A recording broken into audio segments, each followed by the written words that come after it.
ಕರ್ನಾಟಕದಲ್ಲಿ ಉಡುಪಿಗೆ ಉಡುಪಿಗೆ ಹೋದಾಗ ಭಗವಾನ್ ಶ್ರೀಕೃಷ್ಣನ ದರ್ಶನವನ್ನು ನಾವು ಏನು ಮಾಡ್ತೇವೆ ಅಂದರೆ ನೇರವಾಗಿ ಈಗ ಹನುಮಾನ್ ಮಂದಿರ ನೇರವಾಗಿದೆಯೋ ಆಗ ನಾವು ದರ್ಶನ ಪಡೆಯೋದಿಲ್ಲ. ಆ ಕಿಂಡಿಯ ಮೂಲಕ ನಾವು ಭಗವಾನ್ ಕಿಂಡಿಯ ಮೂಲಕ ಅಂದರೆ ಹಿಂದಿನ ಕಿಂಡಿ ಮೂಲಕ ಭಗವಾನ್ ಕೃಷ್ಣನ ದರ್ಶನವನ್ನು ಮಾಡ್ತೇವೆ. ಅದಕ್ಕೆ ಏನು ಅಂದ್ರೆ ಭಗವಾನ್ ಕೃಷ್ಣ ಕನಕದಾಸರು ಅನೇಕ ಜನ ದರ್ಶನ ಮಾಡಕ್ಕೆ ಹೋದ ಕನಕದಾಸರಿಗೆ ಬಿಡಲ್ಲ, ಅನೇಕ ಪುರೋಹಿತ ವರ್ಗಗಳು ಕನಕದಾಸರಿಗೆ ಬಿಡಲ್ಲ. ಆಗ ಕನಕದಾಸ ಪರಮ ಭಕ್ತ ಯಾರು ಅಂದ್ರೆ ಶ್ರೀಕೃಷ್ಣ. ಹಾಗಂತ ನಾವು ಕೃಷ್ಣ ನಾನು ನಿನ್ನ ದರ್ಶನಕ್ಕಾಗಿ ಬಂದಿದ್ದೇನೆ ಭೂಮಿ ಮೇಲೆ, ಈ ದೇವಸ್ಥಾನಕ್ಕೆ ನಿನ್ನ ನೋಡಲು ಬಂದಿದ್ದೇನೆ, ಆದರೆ ನಾನು ನೋಡಲು ಬಿಡ್ತಿರ್ಲಿಲ್ಲ ಜನ ಅಂತೇಳಿ ಭಜನವನ್ನು ಮಾಡ್ತಾ ಮಾಡ್ತಾ ಏನು ಮಾಡ್ತಾನೆ, ಹಿಂದಕ್ಕೆ ಹೋಗ್ಬಿಡ್ತಾನೆ. ಹಿಂದಿನ ನಮಸ್ಕಾರ ಮಾಡ್ಬೇಕಂತ ಪ್ರಯತ್ನ ಪಡ್ತಾನೆ. ಆಗ ಭಗವಾನ್ ಕೃಷ್ಣ ಕನಕದಾಸರ ಭಕ್ತಿಗೆ ಮೆಚ್ಚಿ ಆ ಇಡೀ ಮೂರ್ತಿಯನ್ನ ಏನ್ ಮಾಡ್ತದೆ, ರಿಟರ್ನ್ ಆಗ್ತದೆ, ಹಿಂತಿರುಗಿದಾಗ ಆಗ ಭಗವಾನ್ ಎಲ್ಲರೂ ಒಡ್ರಾಗ್ತದೆ.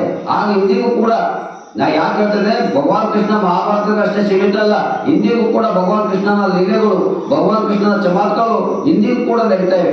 ಹಾಗಾಗಿ ಇವತ್ತು ಉಡುಪಿಯಲ್ಲಿ ಶ್ರೀಕೃಷ್ಣನ ದರ್ಶನವನ್ನು ಪಡಿಬೇಕಾದ್ರೆ ಮುಖಮಂಟಪದಿಂದ ಮುಖದ ಭಾಗದಿಂದ ನೋಡಲ್ಲ, ಹಿಂದಿನ ಗೋಡಿನಿಂದ ಭಗವಾನ್ ಕೃಷ್ಣ ಏನ್ ಮಾಡಿದ ಗೋಡಿಗಳನ್ನು ಒಡೆದು ಕೃಷ್ಣನ ಏನ್ ಮಾಡಿದ ಕನಕದಾಸರಿಗೆ ದರ್ಶನವನ್ನು ಕೊಟ್ಟ. ಇಂಥ ಅದ್ಭುತವಾದಂಥ ಘಟನೆಗಳು ಒಂದ ಎರಡು ನೂರಾರು ಘಟನೆಗಳು ಕೂಡ ಇಂದಿಗೂ ಕೂಡ ನಡೀತಾ ಇವೆ. ಆಮೇಲೆ ಇವತ್ತು ಗುಜರಾತಲ್ಲಿ ನರಸಿಂಹ ಮೆಹ್ತಾ ಅಂತಿದ್ದ, ಅವನು ಕೂಡ ಅತಿ ಜಿಪುಣ ಅಂಥವನ್ನ ಕೃಷ್ಣ ಕನಸಿನಲ್ಲಿ ಬಂದು ನಾನು ನಿನ್ನ ಭಕ್ತನಾಗ್ತೇನೆ ಅಂತ ಹೇಳಿ ಅವ್ರು ದೊಡ್ಡ ಸಾಧು ಸಂತನೇ ಆಗಿ ಹೋಗಿ ಇವತ್ತು ಗುಜರಾತಲ್ಲಿ ದೊಡ್ಡ ಕವಿಯಾದ.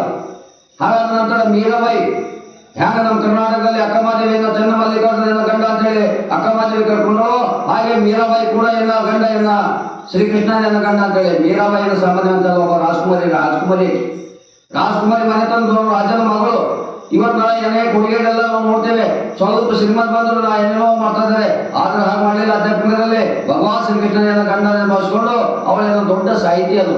ಇವತ್ತು ಅನೇಕ ಪಠ್ಯ ಪುಸ್ತಕದಲ್ಲಿ ಕವಿತೆ ಯಾವ ಮೀರಾಬಾಯಿ ಬರೆದಂಥ ಕವಿತೆಗಳು ನಾರ್ತ್ ಇಂಡಿಯಾದಲ್ಲಿ ಬಹಳ ಪ್ರಸಿದ್ಧವಾಗಿ ಕವಿತೆಗಳಿವೆ, ದ್ವಯಗಳಿವೆ. ಹಾಗಾಗಿ ಅವಳದು. ಮತ್ತೊಂದು ಕಡೆ ಸೂರದಾಸ್ ಕಣ್ಣಿರಲಿಲ್ಲ ಆದ್ರೂ ಕೂಡ ಸೂರದಾಸ್ ಕೃಷ್ಣಾನೆಯನ್ನ ಬಂದು ಬಳಗ ಅಂತ ಹೇಳಿ ನಡ್ಕೊಂಡ.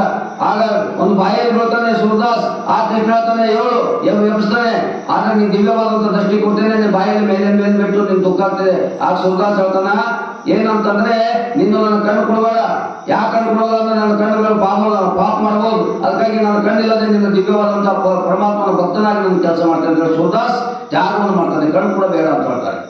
ಆಗ ಸೂರದಾಸರು ಬಹಳಂತ ದ್ವಯನೇ ಇವತ್ತ ಅನೇಕ ಫಿಲಿಮ್ದ ಅನೇಕ ಗಾಯಕರು ಮಾಡಿದ್ದಾರೆ, ಮೇರೆ ಮಕಾನ್ ಕಾಯೋ ಅಂತ ಹೇಳಿ.